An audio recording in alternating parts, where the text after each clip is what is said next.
Hello everyone, I am Chirag Thakkar, commissioning editor at Roli Books, and you're watching this, which is our digital initiative, Roli Pulse.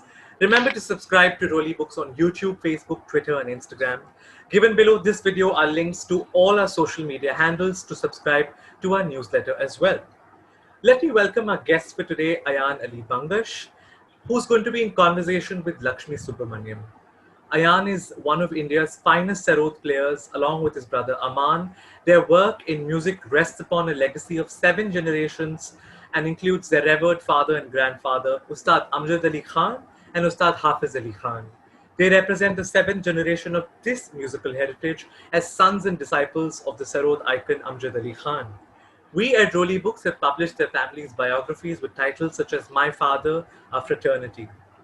Lakshmi Subramanian is an Indian historian and writer with a long and distinguished teaching and research career, having taught history in India and elsewhere.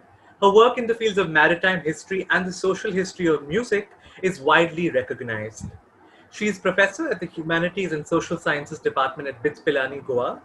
I am, of course, very pleased to have commissioned and published her latest book, Singing Gandhi's India, Music and Sonic Nationalism, early this year with Roli Books, that looks at Gandhi's complex relationship with music and politics. So, welcome to this chat, Ayaan and Lakshmi. Why don't you get us started with this conversation, Lakshmi? Over to you.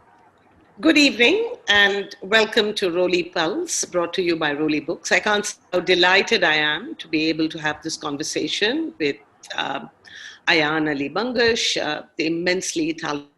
one of the immensely talented brothers, and who are descendants of such an exemplary gharana. I spent, my childhood and youth listening to the music of their father, Ustad Amjad Ali Khan. So it's a special privilege for me to be in conversation with them. So thank you very much, Roli, for putting me in conversation with Ayaan. And good evening, Ayaan. Thank you, Chirag, for that warm welcome, and namaste, Lakshmi ji, and thank you for your very kind words.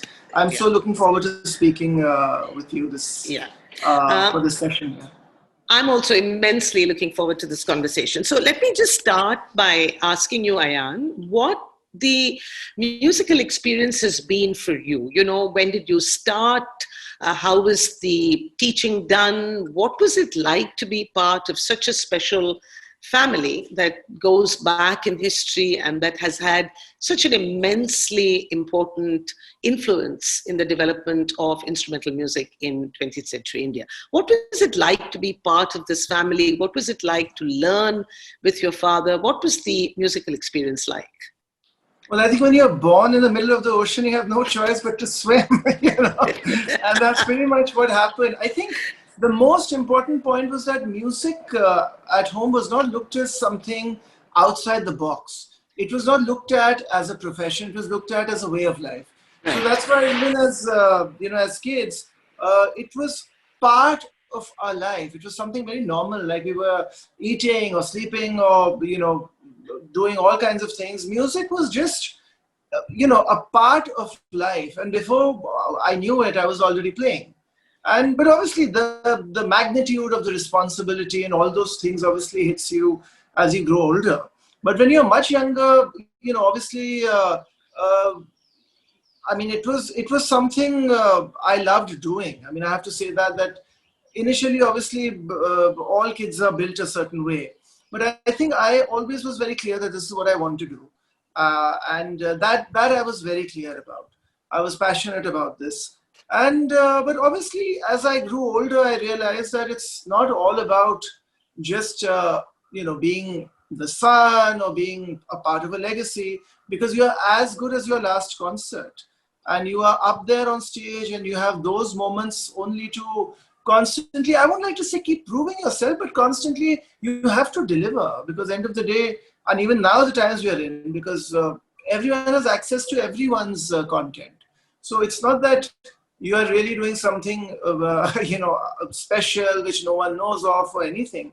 I think what my learning is that beyond musical fireworks, I think the blessing quotient is extremely important, at least in this field. Because there are geniuses all around you. Everyone is playing brilliantly today. All the youngsters, because they have access to so much of historic content. We used to run around to get one audio Cheese. cassette I or know, that I know. one recording that changed our life. Today, over a click, you have thousands of hours of, the rarest of ragas, the rarest of artists, all of that. I think I'm covering a lot of points here, but what I'm trying to say is that the journey, you are pretty much writing your story every day. You're reinventing yourself every day. And every passing year is a learning process, and the blessing quotient is extremely important in this field. Yeah, that's actually a very interesting response. I think what struck me most about what you were saying is that how, as a kid, you actually liked doing it. Because, you can always have that awful situation when you are surrounded by beautiful music, but when you don't want to do it at all. So I think it was really a good, happy coincidence that you loved doing what you did. Right. So, But my brother, on the other hand, he obviously was playing, but he was not into it initially. Like, even though my father would teach him, he was looking towards the park where all his friends were playing cricket, football, or whatever. So he was that person. And it's only, I think, in his teens when suddenly this passion pretty much possessed him, and he went into his 8, 9, 10 hours of practicing, and he realized that he was the older son, I think. And that, you see, that realization cannot be taught. no, it's an experience. That feeling of responsibility cannot be imparted. That has to be realized. Yeah, and it has to come from within. I completely agree. And the voice from within has to convey that to you. Nobody can tell you or make you realize that aspect. Yeah, I completely understand that. There's one other thing, speaking of tradition and silsilas, I've been thinking about Amjad Sahib, but I've also been thinking about your grandfather, because we do have access to his rare recordings, a few in the All India recording. But, we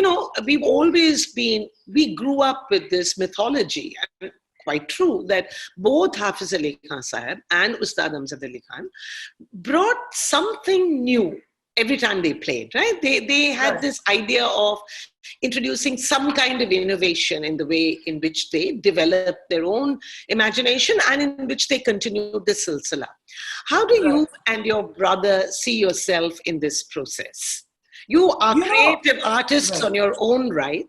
Of course, you have a legacy. You inherit this. You've learned immensely. But you are creative artists in your own right. So how do you actually, improvisation, innovation, how do you actually see this in today's world? Whereas you rightly said, there is a proliferation of music. We are assaulted by music. You can listen to anything, everything, all the time. Has that been an advantage, or has that been a little bit of a distraction? The most amazing part was, and I don't say this because Ustad Hafiz Ali Khan Sahib is my grandfather, or my father is Ustad Amjad Ali Khan Sahib, but I say this as a musician, that it was very liberating for me that both these musicians were extremely far ahead of their times, and they questioned convention. Right. They always question convention. Like my grandfather, though he was against recordings, as we all know. Because he felt that if his recording is played at, say, somebody's wedding reception or something, it's a humiliation of classical music. He was that kind of an old timer, a little intense. The famous story where he went to Dr. Rajendra Prasad and said, please save the purity of Rag Darwari Kanha. He wanted some kind of a resolution passed. He belonged to that world. And those kind of people walked this planet. So my grandfather, for example, he never played a rag for more than 15, 20 minutes. Because his belief was that beyond 15, 20 minutes, it's all repetition. An artist is only pleasing his own ego. And if you analyze it, with all due respect, we've all done that. I mean, my father says, he's played all night in Calcutta. I know. The last 3 years. When my brother and I started out, obviously, you want to live that moment. And even we've played, rags, Alap, George Halas happening for an hour, then the same rag, another hour with the tabla. And you feel great, oh God, I played for 4 hours and came down. But the point is, today when I look back, as we grow older, I think it's only natural to reinvent yourself, and it should be a conscious step, Quite so. And today when I look back, we all did it. It was musically, perhaps, it gave us a high as youngsters or whatever. But today when I look back, I asked the same question: how much of it was content and how much of it was repetition? A rag like Chayanat, can you really play it for an hour and a half? A rag like Kamod, can you? Yeah. I mean, are you doing something new after 45 Yeah. minutes? So So yeah. So my grandfather was that person. My father also, again, I mean, he many times uh, took to Western classical music culture and started his concerts with a small piece, like an overture, yeah. for 10 minutes, and then started playing the long rag. He felt the latecomers will come in and take their seats, and then it will not disturb, what I'm playing as a long raga. So these are all technical aspects of music that every artist has his own, they have their own theory. So what I'm trying to say is that my father, both these artists were very liberated. So my father never stopped my brother and me from listening to any musician we wanted to listen to. He was not imposing that don't listen to this one, don't listen to that one. We heard all his contemporaries. And when we went to hear their concerts, he said, don't just hear them, go meet them, touch their feet and go. Very nice. That brings Take me their real. blessings. Yeah, Take their blessings. that's very interesting because brings me to the third question I had in mind, Right. which was about the nature of your talim. Now, the reason I ask Ayaan is, is to do with context, right? I mean, you're right. We live in a world where there is a lot more content out there. We can listen. And we are thinking of a music which was in a context where you had incredibly diverse musical talent and you searched for your gurus and you went and learned from different kinds of people while remaining completely loyal with fidelity to your tradition. So what was your talim like? Your talim is obviously at the feet of your father. And obviously you have this huge legacy to play up to. But how would you describe your talim to a lay person? To somebody like me who's a connoisseur, but not a musician.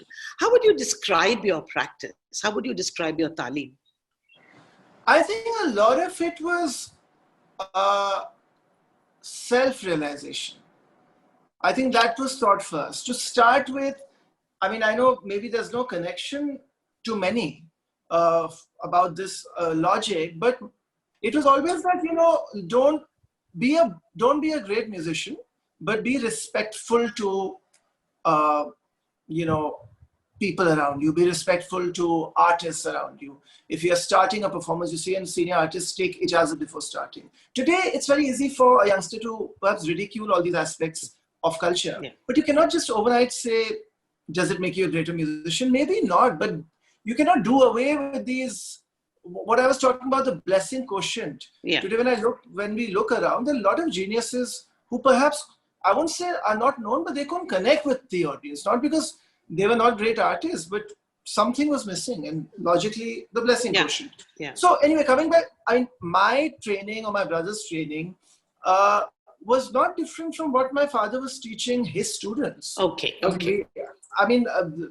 My father had students right from the 60s, and he was not one of those khasabs ki wo khandani baaj छिपा के रखा है, or he's not teaching. Absolutely not. Teaching that. Yeah. There was nothing taught to my brother and me that my father's students did not learn. Yeah. Exactly. In fact, many times we learned many things while everyone was there. And obviously, those extra hours being a son, now that's a universal blessing that you get. I was also thinking, Ayaan, about the hours of practice that must have involved. How many hours do you practice? No. So that's what I'm saying. I think initially when the realization element came into my life, then it was a lot of practicing, because at the end of the day, I mean, I think very clear that of course legacy is one thing, but you have to build your own legacy. Absolutely. End of the day, if you are not delivering on stage, then that's the end of the story. Yeah. And many times I think today when I look back, maybe I was a little too hard on myself on many occasions, but it's the person I was. Maybe unknowingly, there was a lot of pressure in the atmosphere at home, and it was not maybe just my parents. It was even people, when I would even go out to concerts, some person would say, I've heard Hafiz Ali Khasab, heard your father, I was waiting for you to play, and that, that kind of a thing. So the pressure was always there, and that realization of the pressure, came from within. And and to answer the other aspect of your question was that my father always left the ball in our court. Yeah. When I would go up to him after the concert and ask him that, how did I play? He always said, listen to your recording. He never said, ye kariye, wo kariye, or, you work on your right hand. So there was a lot of, you were expected to engage with it yourself. There was a lot of inputs from yourself. That's wonderful, because it's the kind of modern talim that you don't normally associate with conventional, guru shishya, where you are expected. And what was interesting is I think the kind of extra hours you get being the son. Those are the magical moments. Now that I think is only some good karma, a child does. I'm sure. Karma, but also karma in every sense of the term. Your own karma, but also the fact that you were born. I actually, even today when I look back, I remember some things my father told me or has taught me. Even when he was in town, not traveling, whenever he would drop us to school back in the day, even that time, the conversation was compositions, music. We were all listening. I heard a lot of music in my life. Yeah, I think that's crucial. Yeah, both my brother and I mean, those 3 minutes, we were talking about the duration of my grandfather, but it was a technical issue. They couldn't record for more than 3 minutes. But all those great artists in 3 minutes, they conveyed what geniuses they were. Yeah, exactly. What's something you can't convey in 30 minutes. That brings me to another question, which is to do with the fact that, you were co-author, and, we've also been thinking about books that have come up on music. I mean, thanks to you, had some very interesting books that have actually come up on the way in which this tradition has come about. So I'm curious about Sarod, the project that you have, and that's up and running, and whether you ever thought, your family or you or your brothers ever thought about converting this into some kind of artist's residency. I mean, what do you have in mind for the Sarod Ghar now? You see, the story about Sarod Ghar is that back in the, I think, early 80s, my father was touring in Europe, and both my parents were there. And I think they visited the home of Beethoven. And that's when, they collectively thought that, is there any artist residence in India which is preserved the way Beethoven has been preserved here? Right. And then obviously the answer was no. Unfortunately, the only memorials were of, leaders or ministers, those kind of things. But an artist, I mean, for whatever reason, a home was not preserved. Maybe, I think, eventually Shantiniketan was perhaps a shining chapter or a glorious chapter. For the only chapter, unfortunately. For the creative world. I mean, what the magic that was created by Tagore there, we know what, I mean, what we say is less. So anyway, so my father's ancestral home in Gwalior, that was then, with the inspiration of Beethoven's museum, it was converted into a museum, and officially we opened it in 1995. And then, which was quite a long time ago. But obviously, with the quality of museums around the world, we really want to kind of update it and keep it extremely relevant with the times. So, a lot we give out awards in my grandfather's names since 1985. So a lot of events started taking place there. A lot of the better concerts started happening. But I have to admit that, I mean, with God's grace, due to our traveling schedules and everything, one was not, always in a position to keep going back to Gwalior very often. Right. But now we have a trust and it's running wonderfully. And recently, it's ironic that COVID is on, and also that, I mean, there's major renovation going on. We're very thankful to Infosys who have come on board to, help out with extensive renovation. So the kind of things we are seeing, it's all in the agenda. Once we reopen, when the planet opens up. I know, well, inshallah, because we're all looking forward to that moment when we can actually reconnect more meaningfully with these things. I mean, I think one thing the pandemic has certainly told us is how precious life has been, and it seems to have completely changed. So I think we'll go back to it with a sense of real renewal. How would you as an artist like to think about patronage of the arts? Do we have enough? Can we be a little more creative in the way in which we support our arts? And I'm not only thinking about government here or private. I'm not Right. thinking, how would you as an artist think about support? How can one support the arts, particularly from the general population? Arts is very, very precious. So how do Right. you build support for the arts? You see, I mean, it's a $1 million question. I have to say that. But the point is that, and like you covered it in your question itself, we cannot expect the government always to maybe come on board for the fine arts, because I understand there's a lot going on. They have an economy to look after. They have so many things to look after. Right. So I think what did happen, I mean, if you look back to the journey of classical music, is that earlier there was a lot of royal patronage, which eventually in time turned into corporate patronage. Right. And now I think a lot of corporate houses that are involved in a lot of propagation and promotion of the fine arts. It's not easy. There are a lot of private institutions, a lot of artists have opened their own institutions as well. A lot of online classes were happening even before the pandemic happened, and it's happening even more now.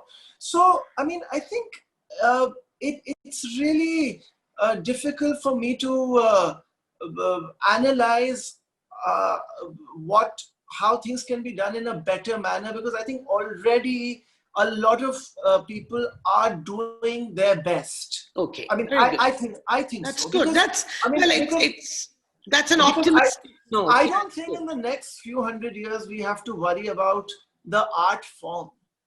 I don't think. Not at all. And I will stick only to, I won't go into textiles and all of that. I'm sticking only to classical music. Yeah. I think there's so many children, not just in India, all around the world, playing, they're passionate, they're performing, and they're performing very well. Their content is great. But I just hope that along with, content, that Ruhani asar, and that, what I was saying, the tehzeeb, and the commitment, the fidelity. The fidelity. How do you give respect to a guru? I mean, it can't be all about, it can't be so mechanical. No, it's not a formula. It has to be felt. And the Guru is still that, that power that shows you from darkness to light, from, invisible to visible, all these terms, it's very important. No, it's very good. I have this book right here. Oh, wonderful. So a quick plug-in. So this was 18 years ago. Right. And Roli Books was starting their Family Pride series. So we were the first. And then they had a whole lot of other artists where the children were writing on their it's a wonderful. It's a wonderful note to actually I started getting an author's discount rather early in life. Thanks to this. Anyway. This came with my father's first EP. When he was 18 years old. So goodness that me. Inside the book. So it's not here right now, but it's somewhere. Okay. So, Ayaan, just to pursue that point on patronage, support, the arts, I'm specifically thinking about the times in which we live in. I happen to be involved in some creative arts programs, and there is a lot of concern about how to support the arts, particularly, and I'm not only thinking of classical music, I'm thinking about arts more generally, the whole spectrum of the arts, and how does one support smaller artists in smaller towns, and how do we actually enable digital platforms? How do we muster up the kind of imagination where arts becomes pretty central, to our social well-being? So I really feel that as an artist yourself, and being so expansive in your approach to both the tradition but also to its reception, I was just wondering whether you had anything to tell us, suggest, in terms of art support, particularly during COVID, when public life seems to have stopped. We don't meet people. We can't perform before anybody. So what does one do in these times? And it would be nice just to get a little brief, word from you.